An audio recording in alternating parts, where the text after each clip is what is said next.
The radio kept whispering my call sign from somewhere below the ridge. My handset was lying dead in my palm.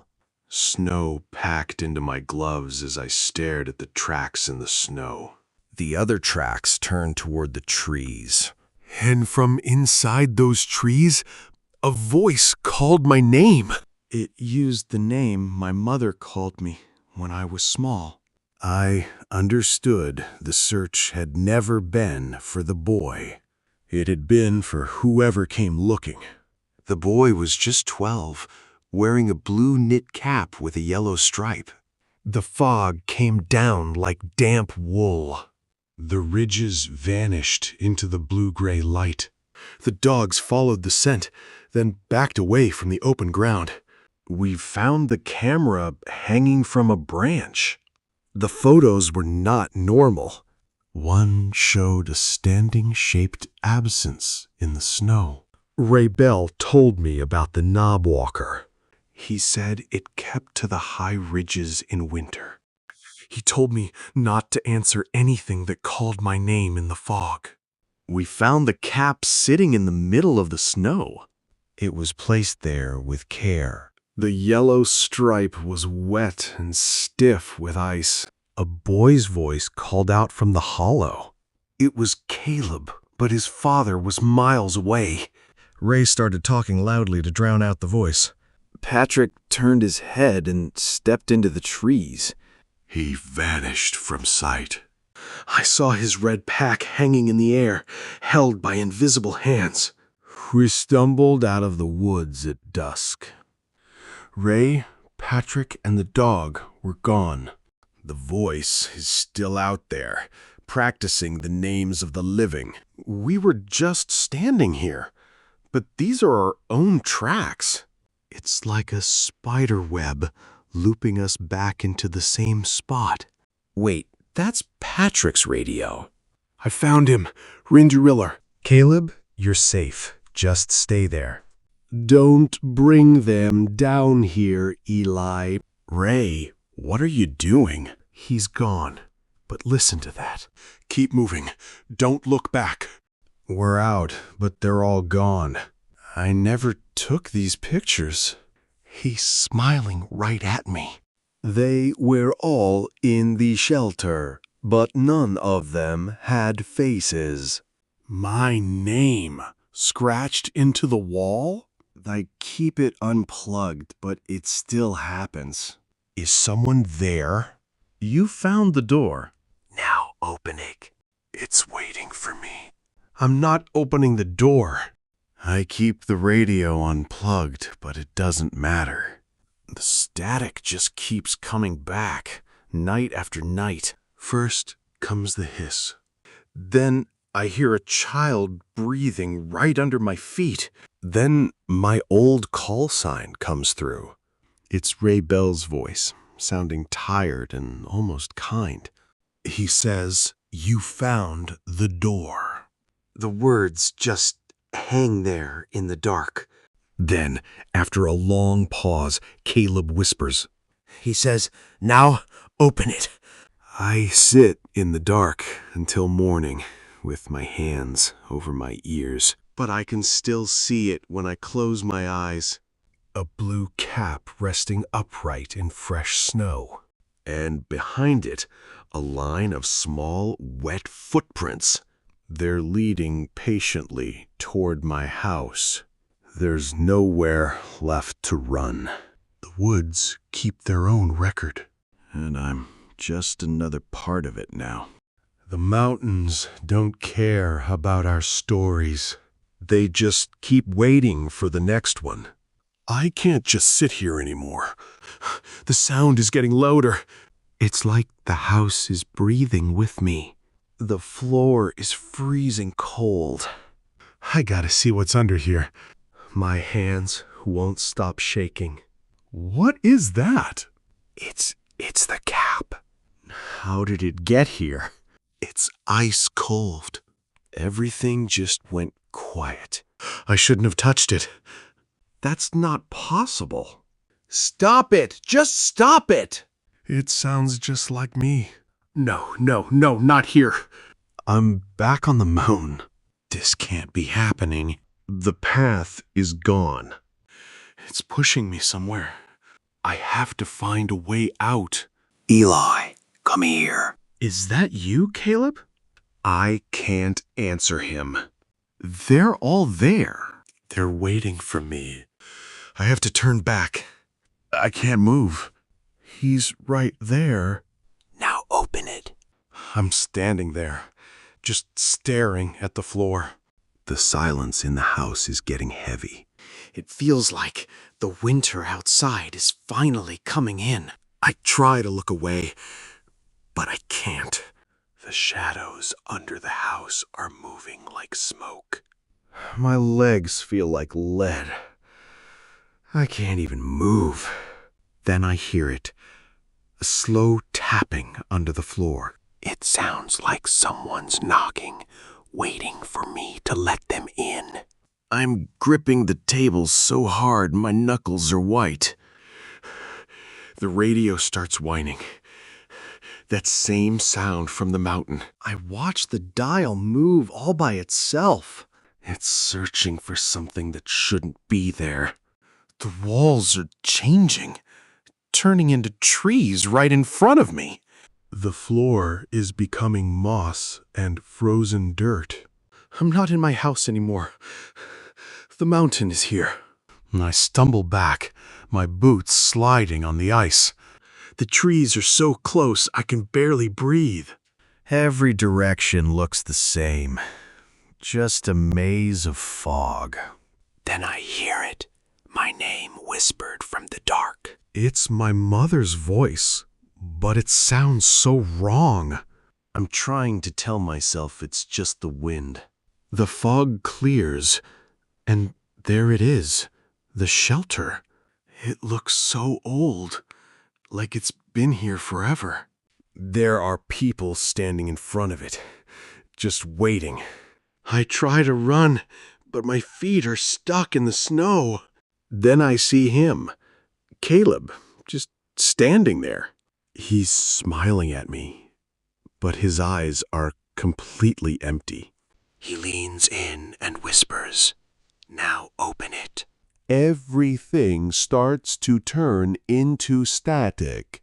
I close my eyes, but I can still see that blue cap.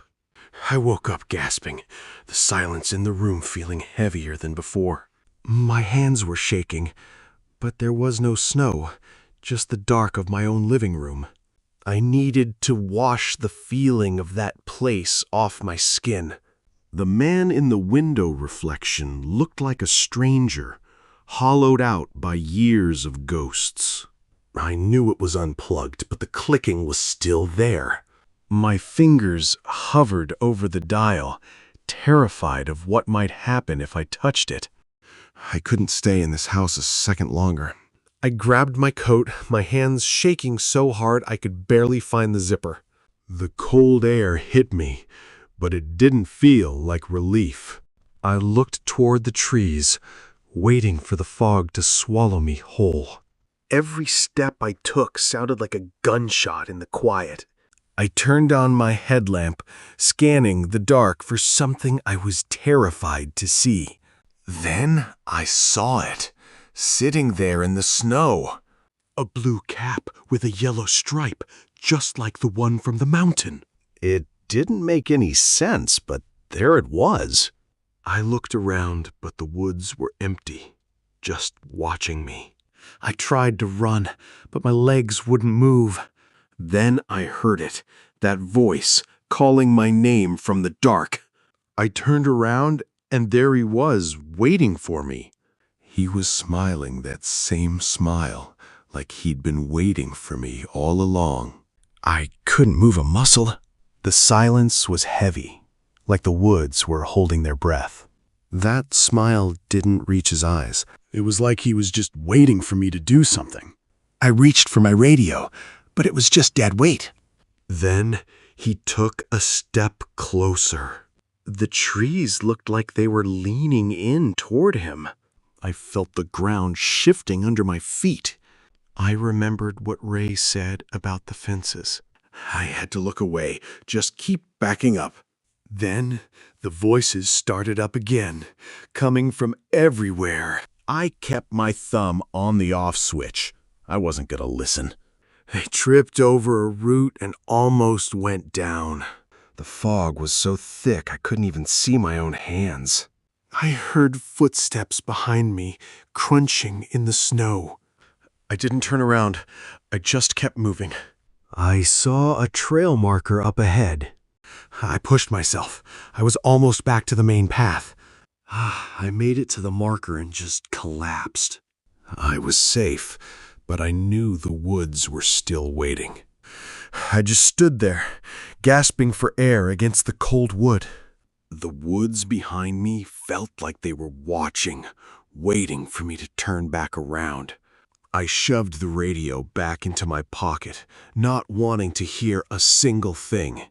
It was just a dead piece of plastic, but it felt like it was mocking me. I started the long walk back, keeping my eyes glued to the trail. I wasn't gonna look at the trees, and I sure as hell wasn't gonna listen to the wind.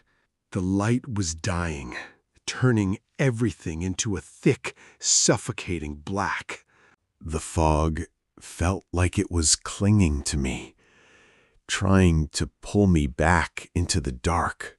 I stopped for a second, my headlamp cutting through the dark. I thought I saw something out there, but when I blinked, it was just more fog. I kept pushing, thinking about the command post and the coffee.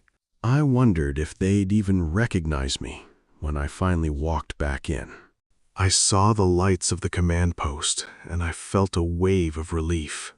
But I knew the silence of these woods was gonna follow me home. I reached the clearing, and the smell of wood smoke hit me hard. I stood there for a minute, just letting the world wash over me. I walked toward the others, but I didn't have the words to say anything. We were all just tired, carrying the same heavy weight. I finally got to my truck, and the silence inside felt like a sanctuary. I just sat there, trying to remember what it was like before I knew what was waiting in the woods. I sat there for a long time, just listening to the engine. The silence in the truck felt like a sanctuary, but it was just another kind of trap. I killed the engine, and the world just went dead. It was just me and my own breathing in the dark. The wind started howling, rattling the truck like it wanted in. I kept waiting for a knock or a voice, but nothing came. I pulled the radio back out, even though I knew better. My thumb was shaking over the button, just dying to hear someone else. I pressed the button, but all I got was static. Then, underneath the hiss, I heard it. A child, breathing. I dropped that thing like it was all fire. My heart was beating so hard, I thought it would crack my ribs. I had to get out of there. I couldn't breathe. The cold air hit me like a slap, but it felt better than the dark. The woods were watching me. I could feel it. The trees were moving, even though the wind had died down. I just ran. I didn't even look back. My lungs were burning, but I didn't stop until I hit the road. I looked up at the stars, but they didn't care. I knew then. It was already over. I just lay there against the cold metal. The silence felt like it was watching me. My legs wouldn't even move. Then I heard it. A soft, steady breathing coming from the trees. I turned my head, but there was nothing there. I pulled out the radio again. The static cleared up for a second. Then I heard my name. It was my own voice coming through. It sounded so tired and kind. It told me I'd finally found the door. Then there was a long pause. And then I heard the boy. He whispered that it was time to open it. I dropped the radio in the snow. I tried to cover my ears. But I could still see that blue cap. There it was, right in the snow. And those little footprints leading to my house. I realized the search never really ended. I stood up, feeling like a machine. The dawn was just starting to break. But I knew the mountains would always be there. I turned my back on the wets. I heard my name, but I didn't look back. I just kept walking toward the road. The fog just swallowed me up. The mountains kept their secrets. And then there was nothing left.